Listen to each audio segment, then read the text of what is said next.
Parfait. Salut les gars, aujourd'hui on se retrouve pour une nouvelle vidéo, donc j'espère que tout va bien de votre côté, en tout cas moi ça va.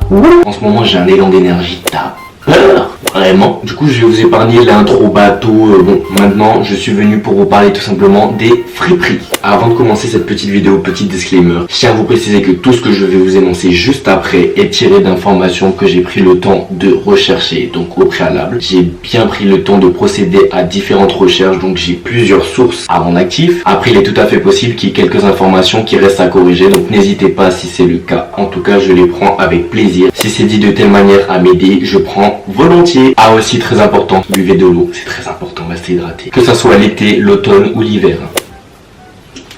C'est parti sans plus tarder pour la suite de la vidéo.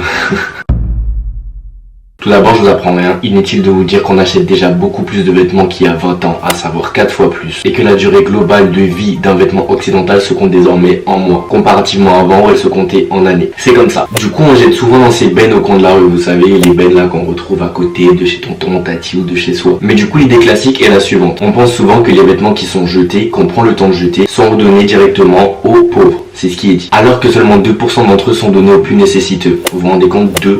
Tout en prenant en compte que cette industrie qu'est l'industrie de la friperie pèse environ 5 milliards de dollars, même plus. Aussi une très grande partie des vêtements, pièces et accessoires est collectée, triée, puis revendue. Soit sur le territoire, soit à l'étranger la plupart du temps. Parce que oui, la plupart du temps, ces vêtements qui sont jetés par les occidentaux, qui se retrouvent au final à l'étranger la plupart du temps, se retrouvent au bout du compte, je vous laisse deviner, de l'autre côté du globe, à savoir en Occident de nouveau. Et tout ça pourquoi? Parce que la qualité est jugée comme étant bonne. En revanche, les vêtements qui sont jugés comme étant globalement de moins bonne qualité se retrouvent généralement en Afrique subsaharienne. Parce que oui, là ça suggère directement que ces vêtements sont de moins en moins chers et donc clairement il y a une concurrence directe entre l'Afrique subsaharienne et la Chine. À savoir, je suis sûr que vous vous êtes déjà dit « Ah, j'ai rien à mettre, ah, j'ai rien du tout ». Or que votre dressing est plein à craquer. La faute à qui à votre avis? À la fast fashion et son renouvellement incessant de vêtements. Et oui, on y reviendra au travers d'une autre vidéo que je prendrai le temps de traiter bientôt. Et c'est justement pour cette raison que les friperies ont fait leur apparition et existent d'ailleurs toujours aujourd'hui. Son but est globalement de pouvoir permettre aux personnes comme vous et moi de s'habiller, vous l'aurez compris, à des prix défiant parfois même souvent toute compétitivité, sans prise de tête, tout en minimisant l'impact environnemental. Et ça c'est très important. Entre autres de nous permettre de nous habiller avec des vêtements, pièces que l'on n'a pas forcément dans notre dressing et sans pour autant jeter des milliers d'essence. C'est simple. Comme on dit, la mode se démode, mais le style jamais. Chut, c'est pas moi qui l'ai dit, c'est Coco. Du coup, de sa définition, une friperie est un commerce de détail qui vend des vêtements d'occasion. Elle désigne la revente des vêtements et, par extension, des objets ayant déjà servi. Donc, à noter, certaines friperies sont tenues par des organismes caritatifs, les vêtements provenant des dons des particuliers. Donc les particuliers qui sont des personnes tout simplement comme vous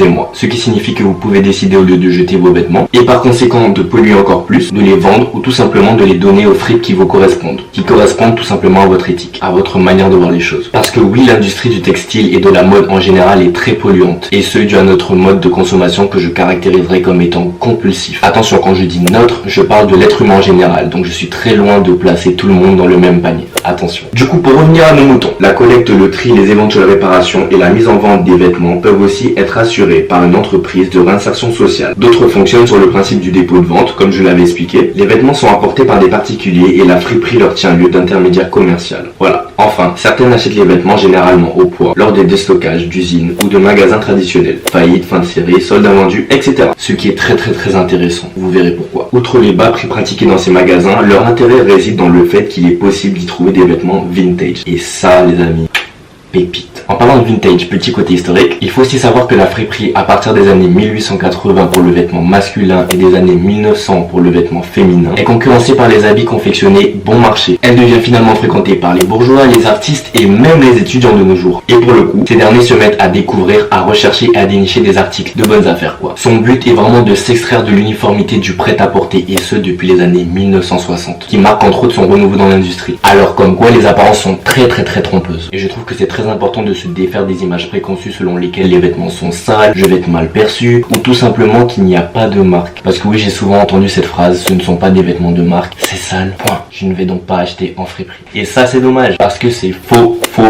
Parce que c'est souvent malheureusement par désinformation que certaines personnes n'osent pas aller en friperie. Donc déjà ce que j'ai à dire sur ça est que tout simplement d'une part, qui a dit qu'on devait forcément porter de la marque pour être soi-disant stylé? Fashion? De deux, la plupart du temps, les vêtements ne sont pas sales du tout. Après, sachez que comme partout, il peut y avoir quelques exceptions. Mais sachez qu'on est quand même en France et qu'il y a quand même pas mal de normes à respecter concernant la vente de vêtements. Donc pas d'inquiétude à ce niveau-là. Et dernier point, non, vous n'allez pas être mal perçu. Loin de là. Faut enlever cette idée de la tête. Parce qu'au contraire, c'est au travers de ce type de boutique, de ce type de concept-là que vous allez pouvoir vous démarquer, créer votre propre style. Bien que ça soit possible aussi de le faire avec des grosses enseignes de fast fashion. Ça, je dis pas le contraire. Entre nous, pour les friands de mode comme vous et moi. Parce que si t'es là, c'est que c'est ton dada aussi. À vous. C'est pas mieux d'avoir plusieurs articles pour le prix d'un, sérieux. Honnêtement, vraiment, ne mens pas. C'est bien ce que je pensais. La question est vite répondue. NTA, nothing to add. Surtout que oui, dans tous ces petits articles que tu peux trouver, il peut y avoir aussi des articles de marque. Et j'y viens. Et ça, c'est le comble. Parce qu'en soi, il n'y a pas de secret. Le tout est de bien chercher et surtout d'être patient. Et d'avoir aussi les bons endroits. Ce qui m'amène globalement à vous parler des petits conseils que j'ai à vous donner globalement. Vous verrez, c'est pas sorcier du tout. Tout le monde peut le faire, c'est à portée de main de tout le monde. Le tout premier conseil est tout simplement de ne pas forcément y aller tous les week-ends, enfin chaque week-end, que les week-ends. Pourquoi ? Parce que tout simplement la plupart des friperies qui existent dans les grandes villes ou non renouvellent très souvent leur stock en fonction de ce qu'elles reçoivent justement, que ça provienne de particuliers ou autre. Autre chose tout simplement parce que le week-end c'est là où la plupart des personnes sortent et se rendent tout simplement aux friperies et dans les autres boutiques, ce qui globalement peut potentiellement anéantir vos chances de trouver des bonnes pièces comme il le faut, et c'est ce qui va globalement en fait vous dégoûter des friperies. Parce que qu'est-ce que vous allez vous dire à ce moment-là ? En fait la friperie